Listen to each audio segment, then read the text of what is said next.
What is going on, everyone? Welcome back to another video. Today it's time for a best-of-5 series of top-level Terran versus Protoss. Game number 1, we find ourselves on Tropical Sacrifice. That's the only downside of hiding the interface at the start of one of these casts. Normally, at least in the past, before I started hiding the interface, I would check the little name above the minimap. It's right there. It's just invisible. Anyways, playing right here in the top right-hand corner of Tropical Sacrifice in game number 1 of this best-of-5 series with the red Protoss probes. The red Protoss, oh my god. Playing with the red Protoss probes from South Korea, we have the best Protoss player in the world, and his name is herO. His opponent, the man who is featured on this channel more so than anyone else, but it's been at least 3 days, so I figured it's about time. Likewise, also from Korea, we're looking at ByuN's main command center. Look, I go through these phases, okay?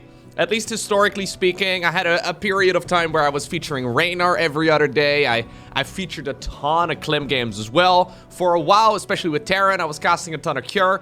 Apparently, ByuN is the most recent, well, I wanted to say victim, but maybe that's not entirely the correct word. This particular series is the grand finals of one of the recent ESL Open Cups. I believe it is 153 for the Americas.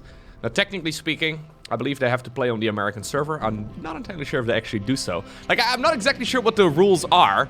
Say, right, so in the ESL Open Cups, there's 3 of them. There's the Asian one, there's the European one, and there's the American Cup. You can sign up to any of them, depending on where you're located. It just depends on the server that you need to play on, right? So the server that you need to play on is... But if there's 2 guys from Korea, I have a hard time imagining they're both going to be playing on the North American server, because that would just be kind of annoying. Anyhow, herO, of course, ended up winning DreamHack Atlanta just last month. An incredible performance, making a good chunk of money as well, but just looking incredibly solid overall.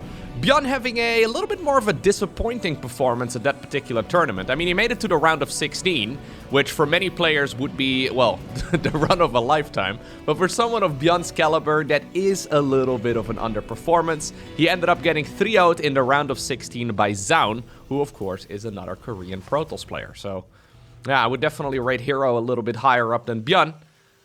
So I've got a feeling this might get it, yeah, a little bit tricky right here for our Terran player. Anyhow, what exactly do we have? Tropical Sacrifice, it's one of those maps that is pretty easy to defend on, right? So, historically speaking in StarCraft 2, maps have only ever had 3 layers. And I've mentioned this many times before, but Tropical Sacrifice, it's got a high ground over here, that's 1 layer. A low ground over here, that's 2. Another low ground over here, and then an even lower ground, right? It's 4 layers, right? And obviously, because of that, the defender's advantage is very significant. On top of that, though, if you have like a couple of good positioned siege tanks, you can really get rid of any units that try to get up those ramps. It's relatively easy to defend. And if you have this area locked down over here, then really the only area that the opponent can go from or come from is right over here. And honestly, a lot of these choke points are pretty easy to defend. So usually, we either have very cheesy games on this map, I've noticed, or we have very laid-back macro-focus games instead. 2 adepts get towards the opponent's natural expansion. Marines waiting for any flying unit. That one will be coming out shortly. Don't you worry about that, ByuN. An Oracle will be headed across the map, and that's exactly why herO is trying his very best to snipe as many of those Marines as possible. We already, though, do have 2 Widow Mines. There's one right over here. And then there's another one right over their house. I was wondering where this... Okay, there's 3 of them now. Now, sadly here for ByuN, though, he decides to load them into a medevac. And now the Oracle, yeah, it just comes straight into the natural expansion. Those adepts have already softened up those Marines very, very nicely. There's definitely enough firepower over here. Medevac, by the way, not turning around, it looks like, on the minimap. He's just continuously flying that one across. So ByuN is saying, yo, you can deal some damage from my side of the map, that's fine. Didn't care for those SCVs and those Marines anyways. I didn't even give them names, right? I don't care about those guys. I'm hoping, though, that I can kill a lot of your probes. Well, this shouldn't work.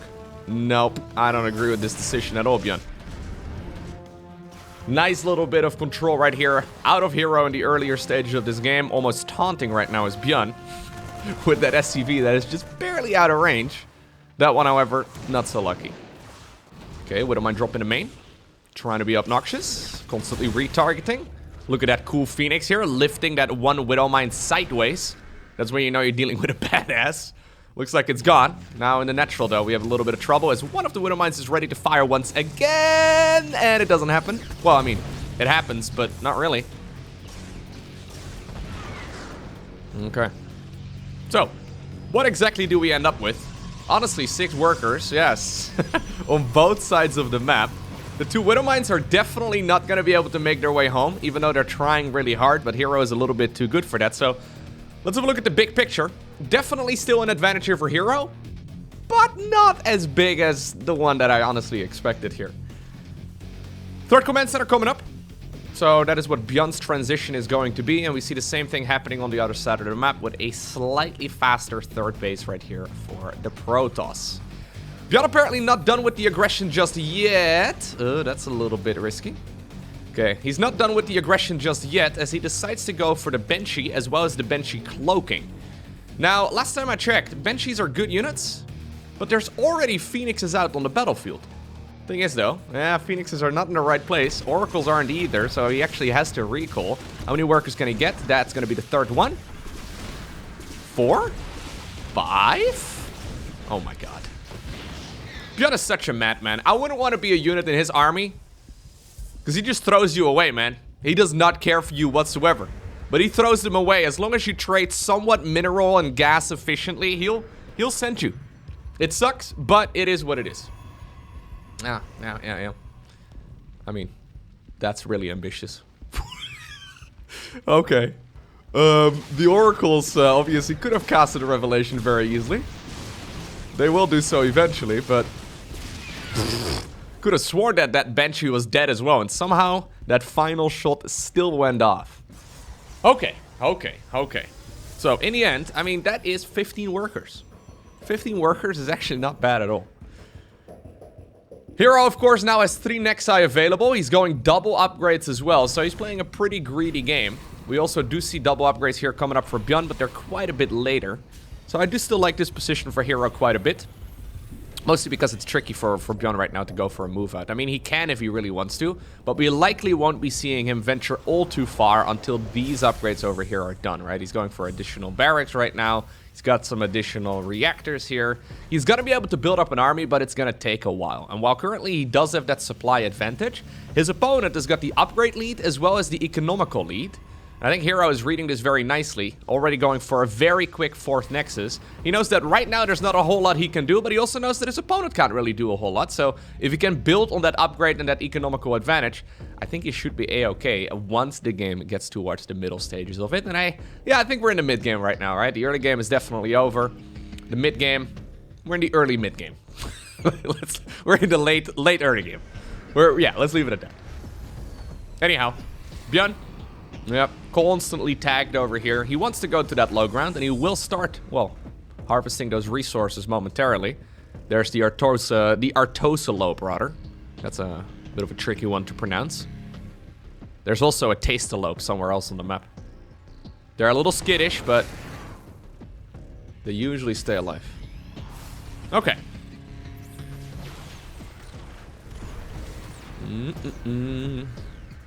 5th Nexus, by the way. Already halfway done. So this 5th Nexus normally would not be coming up at this point in the game. This early on. So there's actually really interesting.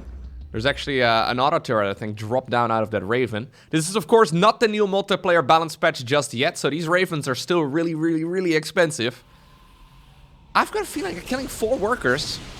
Okay, maybe more. It's not really worth it, right? 2 Banshees for like 10 kills. It's not bad, don't get me wrong. But you gotta pay for a lot of resources just to send those units across the map. I am not convinced that just throwing stuff at your opponent really is the way to do it, but this is something that ByuN loves to do, so I guess his opinion might be a little bit different. There's another revelation. Stimpack was used, but herO on point. Yeah, that 5th Nexus over here up north. Super quick. Super quick.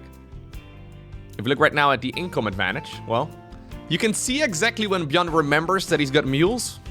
Every once in a while, he'll activate some of that energy and he will drop one of those mules from the high heavens, giving him a nice income boost. But overall, herO definitely has had the advantage in that department. Not overwhelmingly so, though. Game is actually pretty even. So he's going into 2-2. Same is happening right now on the other side of the map. A little bit later. So small edge here for herO, but honestly, nothing all too crazy. I think we're now at the point in the game as well where ByuN probably won't really go for a move out until 2-2 is finished. So we're still a while away from those upgrades being done. herO trying to just poke and prod wherever he can. Getting a couple units here, getting a couple units there, tagging his opponent. But ByuN is obviously sitting very nicely over here. Like, he only really needs to defend this section of the map, right? I mean, maybe a prism into the main base could be an issue too, but relatively difficult to push in right here on Tropical. Okay. That is a massive stim. I don't like those big stims. ByuN is, he's got some murder instinct today. Like, he's stimming that entire army, and he's got 4 medevacs. Like, that is gonna take most of the energy out of those medevacs before any fight really has happened. It almost feels like he is just trying to take chances, you know? He's just shooting shots, and he's hoping that his opponent isn't paying attention, but at this level of play, expecting your opponent to just sort of idle there and give you a bunch of zealots and stalkers? I am not convinced that that is the best way to approach. Okay. ByuN taking a page out of Maru's book here. Playing a very slow game overall, while being aggressive, right? So he's aggressive with his army movement, but not really committing to a whole lot. None of those YOLO medevac drops into the opponent's main at the very least, and herO is saying, you know what, if that's what you want to do, I don't mind. I'll just keep expending. I'll just keep going. So every time ByuN is like, haha, got a new base. herO's got 2 more.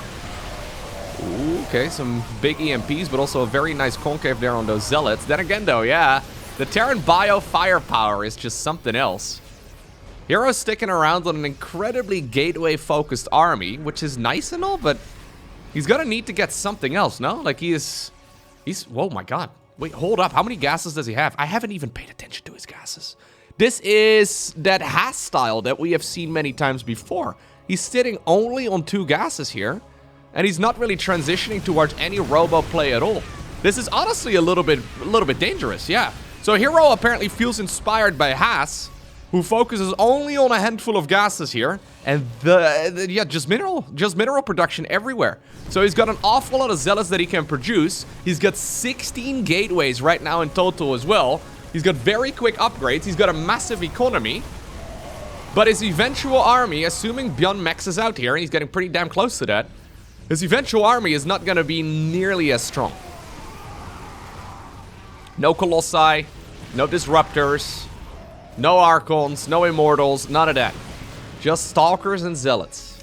Now he's warping in 16 of them at once. My god! Okay. 16 Zealots all at once. He's going to be able to continuously harass the opponent. Obviously, what Haas does when he plays this style is hit his opponent in the face as aggressively as possible, right? His main goal is to contain the opponent on X amount of bases, and then in the meantime take like X plus 3 bases himself. Now, so far that's working out pretty dang well. 3 bases here in total for ByuN versus 1, 2, 3, 4, 5, 6, 7 bases here for our Protoss player from Korea. I love that Haas, out of all people, is the one that's inspiring the pro players, man. I mean, obviously Haas is a pro gamer himself, right? But at least in my mind, herO's skill level is definitely a little bit better. He's a little bit better overall than Haas is. But it's awesome to see that Haas apparently is inspiring these guys at the top of their skill level too with his build orders. One problem though that Haas runs into with this style is that he doesn't have that late game, right? He just doesn't. So there might be an explosion here of the gas geysers at some point, and then just like, I don't know, 3 additional Stargates. I honestly wouldn't mind seeing it, but I'm not sure if it's a great choice. Like, I haven't really seen it happen before, and because of that, I've got a feeling it's not a great idea. But you can try and bleed ByuN out, but he is maxed out, and you're gonna have to deal with that maxed out army here at some point. He's got 3/3 upgrades himself. Even the shield upgrades are coming up right now for herO too. Love to see that. Okay. ByuN apparently even confident enough to split up his army in a couple of large chunks. Are we really going to... okay, we're going to go for a big counterattack once again. This is very dangerous though. That is so many zealots. 45 zealots. Well, you know what? That's a bit of a minefield. I was gonna say, if those zealots head on over in that direction, I think they're in a little bit of trouble. No way you can engage there, dude. Are you gonna try? Okay, he's gonna try. Decent EMPs here, but yeah, those Widow Mines. Beautiful kiting right there from ByuN. Micro Jackson himself trying to invite his opponent into the minefield. I feel like this strategy works better on different maps. I mean, he's still in a phenomenal spot, don't get me wrong. It's just that none of these traits are cost efficient for Protoss in the slightest. Well, if you have this much economy, I guess they don't really need to be either. herO's got money in the bank, but honestly not as much as I would like to see. I know that sometimes, so now ByuN finally scans up north as well. I know that sometimes he goes up to 3 digits worth of workers. Yeah, he goes for additional probes right now. I almost feel like you need to. He's going more gateways? So wait, we go 21 gateways. Is that what we're doing here, herO? Okay. That fourth base is finally running. That's the old main command center. It's becoming a little bit desperate right now. ByuN's money is just simply, well, basically zero. At least compared to herO, right? Like for herO, this is a rounding error. One thing though that ByuN has that his opponent doesn't is 4 medevacs in a dream. He also doesn't have a whole lot of anti-air. Well, look at that. Apparently he had enough gas to make one of those bad boys. Okay, a quadruple medevac drop heading up north. Immediate counterattack here from herO. That's what you need to do. Guys, you need to go. You need to go. You need to go. Where are you going? Huh? Where's this army going? Okay, I'm not sure what his plan was. I'm fairly sure you needed to collapse in on the other end as well at the same time. Anyways, medevac drop did not turn around as ByuN is just taking care of this base. Yeah, there's nothing that the Protoss is really going to be able to achieve. Okay, finally some units here are ready to snipe down some of those medevacs, so that's nice. Well, herO's still at 3,600 minerals. That is a lot. I mean, it's like a warpin and a half and he's broke, but... Okay, there's once again. Push moving forward. That is so many zealots. My god, that is a lot of zealots. Immortal actually firing at the orbital command. A lot of sloppy control right here, but eventually the orbital does fall. And this is now putting ByuN in a very desperate spot. ByuN is... still with a super large army, okay? Like, don't underestimate his army. He's got 117 supply worth of units. That is a lot of fighting force. Does he have enough, though, to just deal with the reinforcement potential here that herO's army has?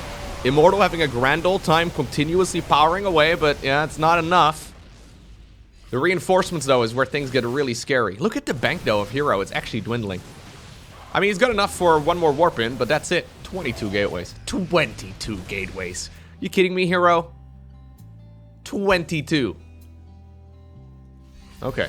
So, anyways, old main base has now been replaced by the old natural. ByuN really needs to mine wherever he can. He's not replacing any of the lost SCVs, by the way, anymore. He's instead just gonna go... There's another CC.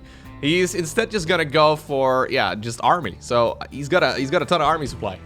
I think that's probably how he plans on winning the game. He's very Marauder heavy too, so 21 Marauders. Excellent, of course, against those Zealots. Right now, the base here on the left side of the map will get spotted, but not enough anti-air, really. Nah. I don't think he's got enough. Careful, herO.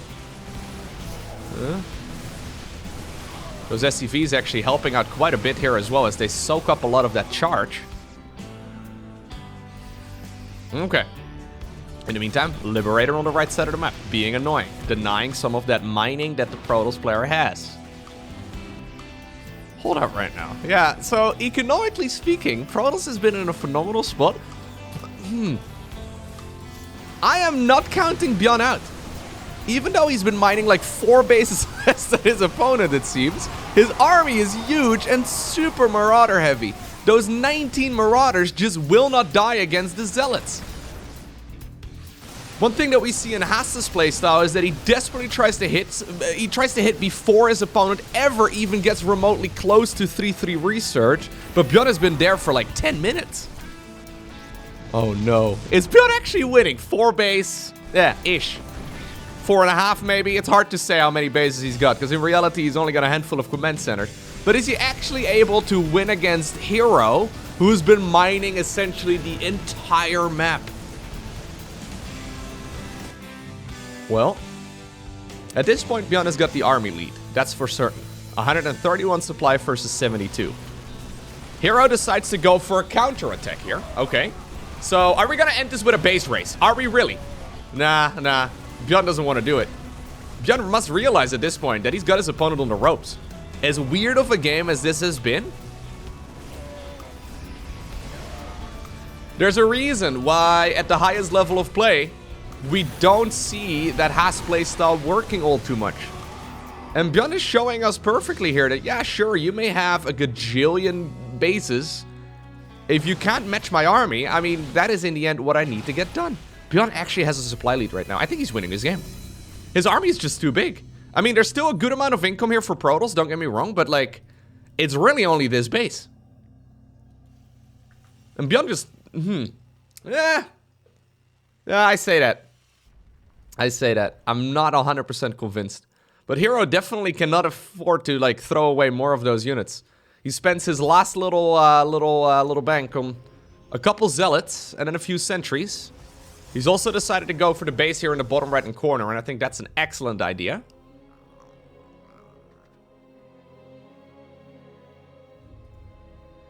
Okay. Those ghosts actually also super helpful, right? EMP is definitely not to be underestimated. As soon as the Terran army is spotted, you can see movement in the top left-hand corner. Zealots heading on over in the exact opposite direction of where this Terran force is at. So, ByuN is saying, yo, I want to take care of your base, and herO says, that's fine, but I'll take care of yours. A lot of SCVs going down at the same time, too. Battery overcharge now absolutely necessary. A couple of sentries coming in from the side. They get sniped right away. Not entirely sure why they were located in that area. ByuN is pushing through right now. ByuN's army is just too good. Now, he did end up losing a ton of SCVs at home as well, but tons of probes are falling, reinforcing Marines, now also getting sniped by a large group of zealots. Okay, well, that is beautiful, but aesthetics only get you so far in a game of StarCraft 2. That was the one pylon to power everything. To be fair, it's not like herO is really in need of additional gateways. I think he's probably got enough still up and running. There should still be a couple in the main base as well, yeah. Zealots going into the natural. They're trying to break into the main base too. So far, yeah, the Stalkers are helping out. Only SCVs are really remaining here, and then a couple of reinforcing units. But there's the bio ball coming back home. Part of the bio ball, because the other half is actually moved across. Command Center once again landed. Okay, decides to recall the units out of the main base of the Terran. Makes a lot of sense, but does he have enough right now? No, he doesn't. I was gonna say, does he have enough to even deal with part of ByuN's army? And despite the fact that ByuN has been on the ropes this entire game, it's herO who's forced to tap out. Game number 2. We find ourselves on the map inside and out. As this game started, herO immediately sent a probe. He's just gonna scout out exactly what ByuN is up to, knowing very well that ByuN is not a man who is shying away from shenanigans. It's gonna be the title of my book, Shying Away from Shenanigans. It's gonna be one of the albums I'll be releasing at some point in the future. Anyways, I can't sing, but, you know, it is what it is. I'm a little surprised by that build in the previous game, I'll be honest with you. I'm a big fan of that playstyle, I really think it's awesome. But it seldomly works against, you know, the top 5 Terrans on the planet. And ByuN is definitely part of that group, right? People always want to know, like, how good is he exactly? Like, how good is X, Y, and Z compared to Y, Z, and X? It doesn't really matter all too much, but ByuN is definitely amongst the very best Terrans in the world. I've kind of... Okay, so maybe this is just an assumption I've made, right? But I've kind of thought that because nobody else other than Haas plays it, it must be because they don't think the strategy is that good. At least that's what you'd assume, right? It requires a very specific skill set, at the very least. herO definitely not playing the cleanest version of that style, though. I think he probably should have gone... Like, he probably needs to send that replay to Haas and ask for a couple of pointers. Got a feeling he should have probably gone up to +3/+3 as fast as possible, right? He should have probably gone when he realized that it was going to be a quick macro game or you know, a longer macro game, I think he probably should have immediately gone up to 3 digits worth of probes. So at least 100 workers and just mine out wherever you can. And I know that Haas at a later time in the game also does add on additional gases. I don't know exactly when that is, but he starts with only 2 gases and then he makes all of his expansions. But at some point when you look back, he usually has like 6 of them. And he does make a transition eventually. So I wonder exactly when herO should have done that in the previous game, because I mean, if you looked at that match at like the, what, 7-minute mark? I think herO was the one with literally 7 Nexi, all up and running. ByuN had just 3 bases. herO was ahead in upgrades. And then somehow, some way, like 15 minutes later, it's ByuN that obtains the victory. Something definitely went wrong, and I've got a feeling that herO had 100%, well, not 100%, but he had a very good chance at obtaining the victory from that point if he were to play it again.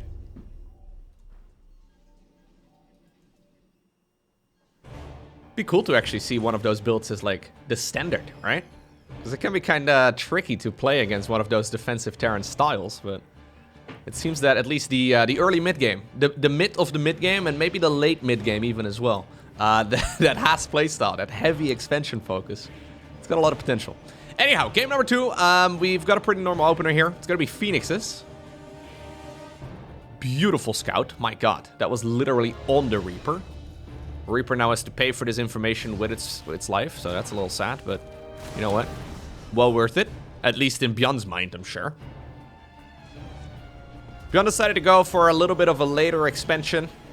And a pretty quick second barracks here, and a third Rex also coming up rather quickly. Okay. So we should be seeing combat shields and Stimpack momentarily. Phoenix trying to get a scout, but not getting it.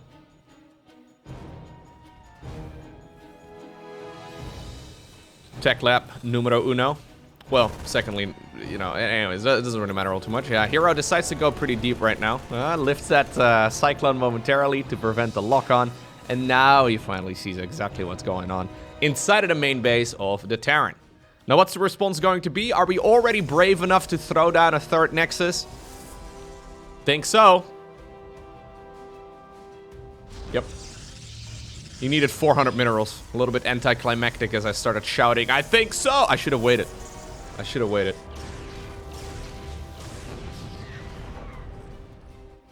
Okay. So, normally Terrans don't actually move until both Stimpack and combat shields are done. Oh, he actually switched them around. Okay, I see. But apparently ByuN is like, you know what? I just started the upgrades. Pristine moment to move out. This is when I need to move. herO sees it. That's important. Thought for a second he was going to fly those Phoenixes over the Terran bio army.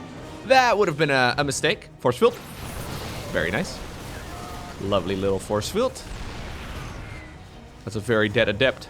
Can't even see it anymore. Is that part of the... No, that's a plant. Plants are not part of adept. It's actually a plant and a rock. Rock's also not part of adept. Okay. ByuN with an interesting little push. This is not normally the timing at which we see this army moving at all. But since he knows that herO likes to expand, I mean, imagine if this was 2-base, you know, Protoss at this point. 2-base Protoss would be able to just absolutely overwhelm this. That ain't it, herO. Oh, that's 2 Stalkers going down. Probe going down too. So I'm scared for when these upgrades finish up, right? So they're gonna finish right now. Terran reinforcements, though, yeah, they are needed. Okay, combat shields just about ready too. What a weird fight. So this is why camping in the middle of the map before upgrades are done is usually not your greatest choice. At least I don't recommend doing it in your own games, because... Oh, he's got stim, he's got stim. He's got blink as well, though. Okay. Man, we've seen so many units going down in this game that I feel like we're unnecessary. An absolute bloodbath. No, that force field. My god. What was... That wasn't even close. Like... That wasn't... Okay. Anyways, everything here for the Terran is definitely going to die. If you're cheering for the Terran units here, I'm sorry. Marco, Jimmy, Mark. Very similar name. They're all dead, okay?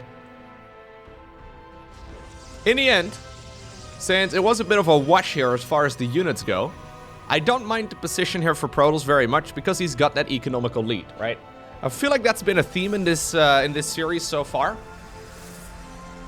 He's been focused very heavily on economy, and now we've got ourselves 5 additional gateways. He's going to be able to build that production up here momentarily. In the meantime, though, third command center is going to start up here for ByuN. He really does need to get something done with the army, though. I mean, he could once again just sit back if he really wants to. Different approach, by the way, this time around here from our Protoss player. Look at that. Absolute madman, meant more gases. More gases, what? What do you need gases for, dude? Next side, don't call city gas. Could have had this one 2 minutes ago. He's busy. Going up to nearly 1,000 minerals. Ugh. Hello. herO taking a page out of Zest's book. Zest was always very well known to be macroing off of 1,500 minerals. Macroing only off the top. Zest currently doing his military service over in Korea. I hope he at some point decides to come back. Anyhow. Nexus gets cancelled. ByuN grabs himself a very nice supply lead. Okay, decent set of force fields. Should be able to pick up and, yeah, move those units behind the force fields as well. Immortal really needs to stay alive. Don't lose that Immortal. Okay, battery overcharge is going to try and keep it alive for a little while longer, but eventually it does get tapped. Bunch of SCVs have fallen, though, in the meantime on the other side of the map. Reinforcing Terran units are tasked with defending that one. They're going to be able to get rid of that very shortly. Another Immortal, though. No. Oh, my God. Another Immortal just walks to its death. Maybe herO's been talking to ByuN a little bit too much lately, dude. Maybe he's just been, yep, just throw away your units. Who cares about the units? Just let them die. I don't think it's always the best choice. Especially not with Protoss. I mean, when you're playing very zealot heavy, maybe. But a lot of those expensive heavy hitters, they really need to stick around for as long as possible. Wouldn't mind over here being obnoxious.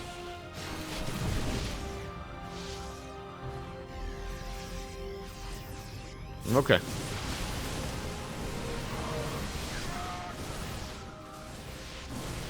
ByuN, he's got units, so he's using them. Ooh, Robo Facility goes down before the Disruptor pops.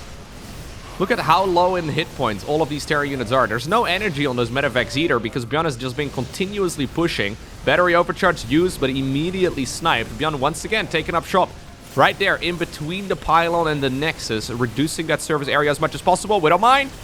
Okay, getting some good hits as well. 21 additional workers go down, and I think that's it. ByuN is definitely going to win this game now, right? I mean, herO can... Yeah, okay, he can stick around if he wants to, but there's really no way. Next up, Stargazers. If I were to make a guess, I think ByuN is probably going to go Command Center first. Yeah, he's done this so many times lately on this map, and especially when he's ahead. Like, this is never really a map number 1 in a series. Especially when he's ahead in a best-of-3 or a best-of-5. He loves to go for a command center first against both Zerg, but also against Protoss. It's really interesting to see because this is one of those builds that's never particularly good in a ladder game. But when you're playing a tournament match, it's actually, yeah, it's got a lot of potential. Because how do you think herO is going to approach this game, right? So herO knows, okay, he's 2-0 behind. He knows that he has, well, only got one shot right now because ByuN is already on match point. herO is probably going to do his normal playstyle, the one that he's got most success with. And because of that, there's a good chance he's not going to harass you early on. I mean, there's maybe going to be an Adept, maybe a Stalker on the map, but those are not really the types of early game build orders you have to worry about. Whereas ByuN, he's got a lot of wiggle room right now, even if he does get countered really hard here, which again is unlikely because of his opponent's default build order that he'll probably be aiming for.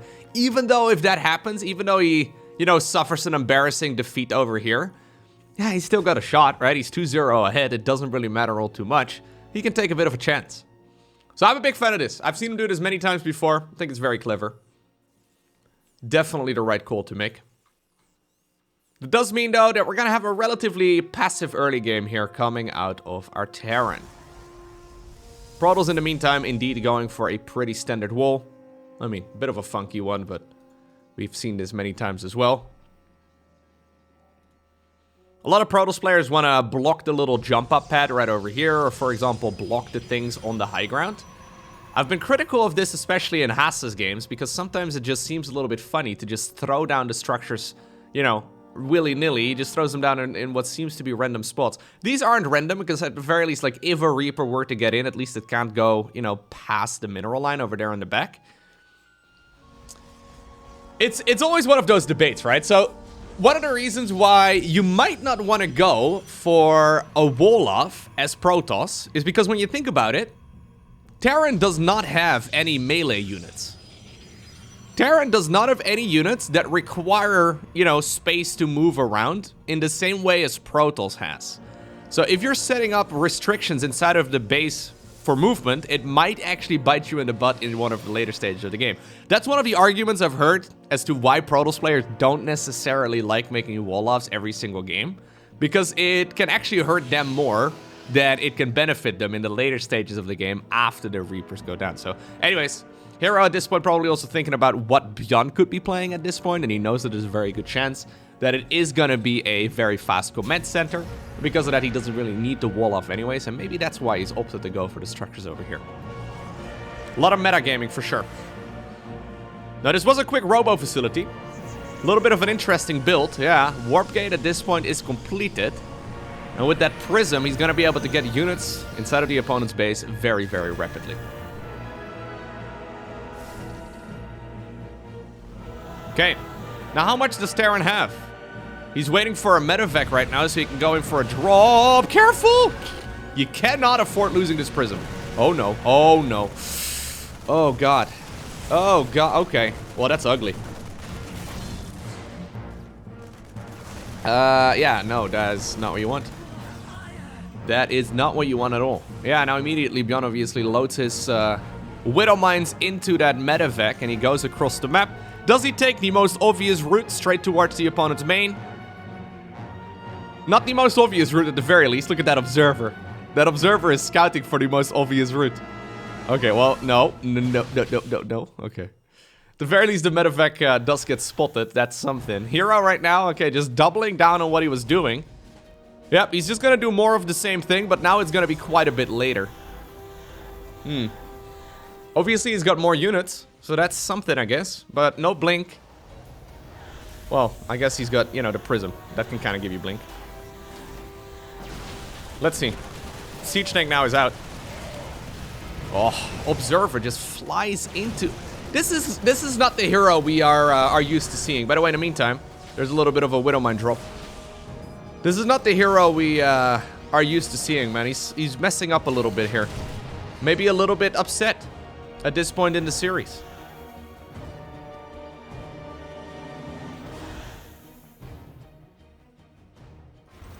Anyhow, medevac gets poked over there, so at least that's something.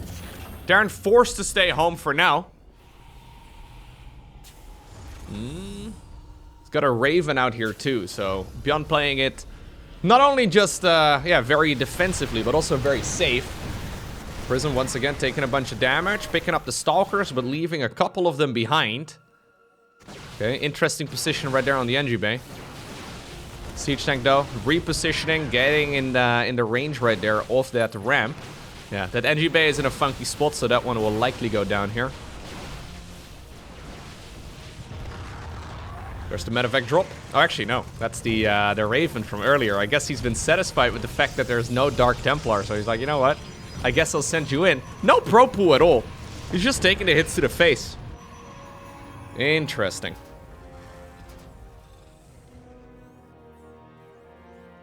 Does he have enough energy for another auto turret? He does in about 1 second. Okay, Prism, once again. Very ambitious inside of him. He loses the Prism again, my god. That is... Oh, okay.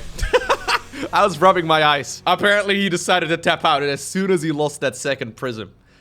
Definitely not the cleanest series that we've ever seen herO play, but very entertaining. I hope you enjoyed watching this. If you did, hit the like button down below. And of course, I upload new videos pretty much every single day. Make sure you hit that subscribe button so you get notified as soon as future videos go live.